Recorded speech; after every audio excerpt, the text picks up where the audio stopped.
श्री गणेशाय नमः. तर बऱ्याच दिवसांनी काल आमच्या इकडं पाऊस पडून गेला, तर खूप छान वाटलं, अगदी प्रसन्न वाटलं. तर त्यामुळे सकाळचं वातावरण बघा कसं छान झाले, ढग देखील कसे मस्त असं आलेलं आहेत आणि रान बघा किती छान असं सुंदर दिसत आहे आणि झाडं सगळे हिरवी हिरवी हिरवीगार दिसत आहेत आणि हे बघून मन अगदी असं प्रसन्न होतं. तर उठल्या उठल्या पेटायला मी पहिला असं बाहेरचं बघते तर खूप छान असं वाटतं आणि बघतच बसावं असं वाटतं. तर 5 मिनटं मी असं हे सगळं झाडं वगैरे बघत बसते. मला खूप झाडं आवडतात. तर पक्षी बघू शकता हे कसे जोडीनं फिरायला लागले. तर मस्त असं वातावरण झालेलं आहे. झाडं सगळी हिरवी हिरवी गार झालेली आहेत. तर तुम्हाला देखील हे असं वातावरण बघायला आवडतं का, मला नक्की कमेंट करून सांगा. तर हे गावामध्येच फक्त असं वातावरण बघायला मिळतं. खूप सुंदर असं वातावरण झालेलं आहे. हॅलो, नमस्कार, श्री स्वामी समर्थ सगळ्यांना. तुमचं पुन्हा एकदा स्वागत आहे माझं मराठी ब्लॉग चॅनलमध्ये. तर आता बघा नाश्त्यासाठी पोहे बनवलेत आणि दारात रांगोळी वगैरे धूप वगैरे लावून हे माझं बाकीचं काम आवरलेलं आहे. तर अजून स्वयंपाक आहे, कपडे आहेत, भांडी आहेत, फरशी वगैरे सगळं काम शिल्लक आहे. तर तुम्हाला मी आज मला सगळं काम दाखवणार आहे घरातून. तर काय काय असतं माझं दिवसभरातून. उन्हाळा खूप आहे, गरमी भयंकर वाढलेली आहे. तर जेवणामध्ये सुद्धा काही थंड पदार्थ असले तर पोटाला देखील थोडं बरं वाटतं.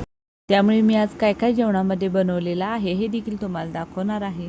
तर व्हिडिओ पूर्ण बघा, अजिबात स्किप करू नका. तुम्हाला जर माझे व्हिडिओ आवडत असतील तर लाईक शेअर सबस्क्राईब करायला विसरू नका. चला आता आपण बघूया माझे व्हिडिओ. तर काल घातले होते बघा उपवासासाठी शाबूचे सांडगे, तर तो काही व्हिडिओ मला शेअर करता आला नाही.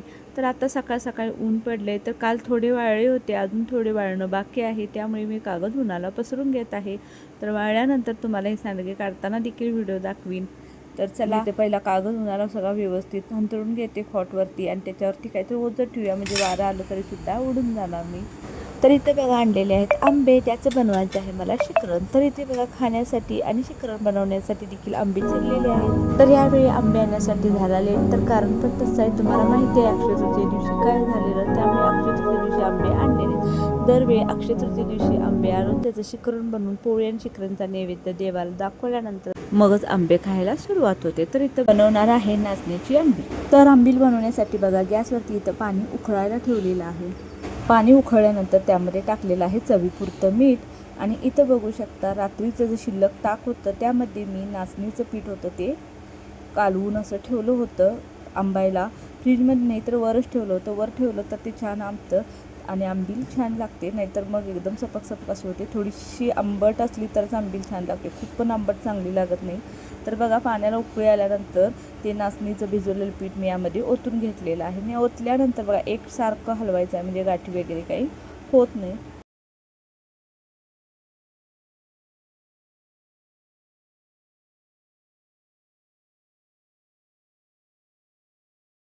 तर बघा कधी कधी यामध्ये मी थोडंसं जिरं, लसूण आणि आलं चेचून टाकते आणि कधी कधी फक्त मीठ घालून करते.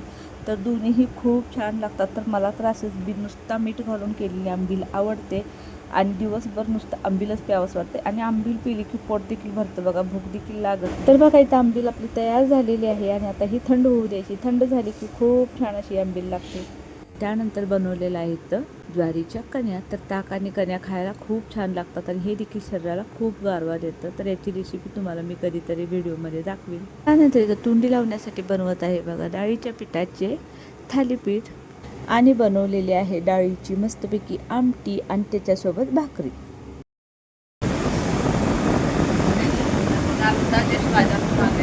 आणि बाजारातून येऊन अशी 5 मिनटं बसलेली आहे, कारण खूप ऊन लागत होतं बाहेर. म्हणून बाजारातून येताना मी सगळ्यांसाठी कुल्फी घेऊन आले होते.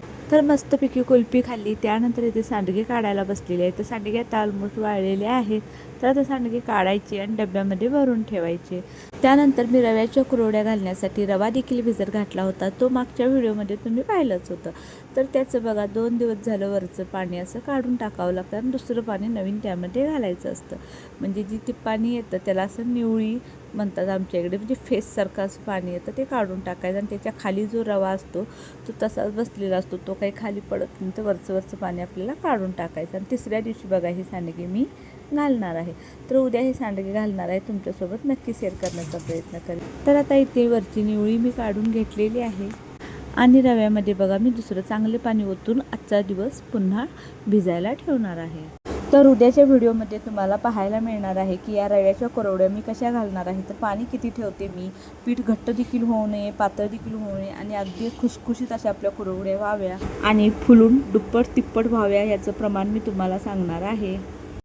तर उद्याचा देखील व्हिडिओ नक्की बघा. आणि आता बघा माझं सगळं काम आवरल्यानंतर मी बसलेले आहे ब्लाऊज कटिंग करण्यासाठी. तर इथे बघा कटोरी ब्लाऊज आहे, तर ते कट करून आज द्यायचं आहे मला. तर अर्जंट अशी 2 ते 3 ब्लाऊज आहेत, तर आता मला तिन्ही ब्लाऊज कट करून आज संध्याकाळपर्यंत शिवून पूर्ण करून द्यायचे आहेत. तर जे माझे व्हिडिओ बघतात त्यातलं कोण कोण इंटरेस्ट आहे ब्लाऊज कटिंग किंवा स्टिचिंग पाहण्यासाठी, तर खूप माझी सोपी पद्धत आहे. तर माझं जे शिलाईचं चॅनेल आहे ते माझं चॅनेल मला वाटते फक्त 2 महिन्यामध्ये मोनेटाईज झालेलं आहे. तर खूप छान अशी माझी अतिशय सोपी, कोणालाही समजेल अशी कटोरी ब्लाऊजची किंवा सगळ्याच प्रकारची ब्लाऊज कटिंग करण्याची आणि शिवण्याची पद्धत आहे. तर तुम्ही कोण इंटरेस्टेड असाल तर नक्की कमेंट करा. तुम्हाला या चॅनेलवरती देखील अतिशय सोप्या पद्धतीने तुम्हाला घरगुती घरामध्ये बसून तुमचं स्वतःचं ब्लाऊज तरी शिवायला येईल या पद्धतीने मी कटिंग आणि स्टिचिंग दाखवेन. तसंच तुम्हाला कुणाला जर व्यवसाय करायचा असेल तर ते प्रोफेशनलसुद्धा आपलं कटिंग अतिशय सोपं आणि छान पद्धतीने आहे. तर आजचा व्हिडिओ कसा वाटला मला नक्की कमेंट करा आणि व्हिडिओ पूर्ण पाहिल्याबद्दल तुमच्या मनापासून धन्यवाद. थँक्यू.